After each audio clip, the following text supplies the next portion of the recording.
Meron lang akong gustong pasalamatan. Kung wala siya, wala akong channel ngayon sa YouTube.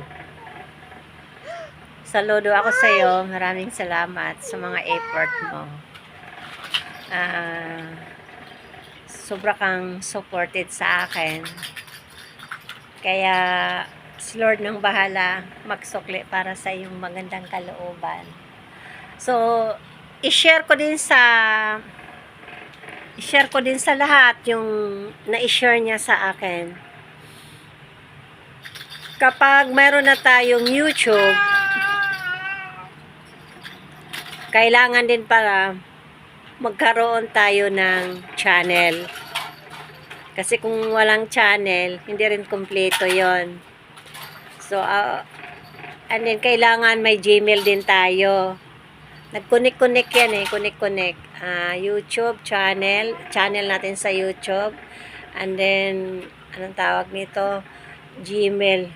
Dahil doon natin mamonitor yung mga ginagawa nating So, kailangan din pala, dito tayo, kapag may channel na tayo, magkaroon tayo ng 1,000 subscriber.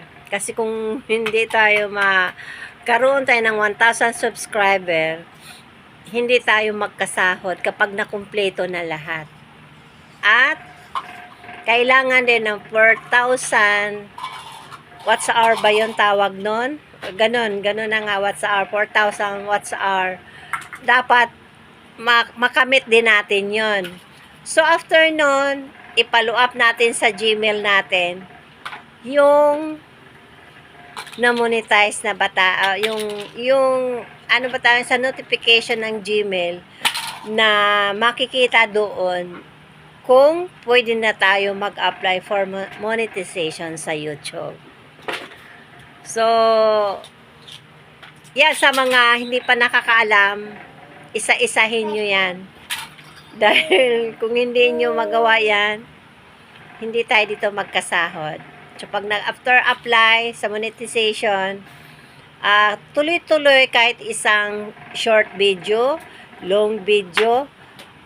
Sa long video, iwasan yung musika.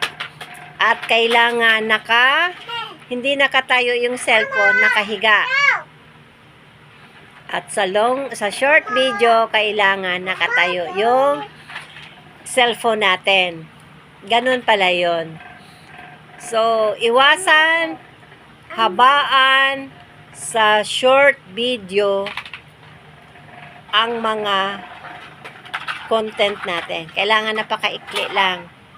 Sa short video, sa long video, baan pero walang music, ha? Kasi sa musika, maraming violation. Violation talaga. May violation talaga pag gamitan natin sa long video. Sana may natutunan kayo, guys. Maraming salamat. Thank you for watching.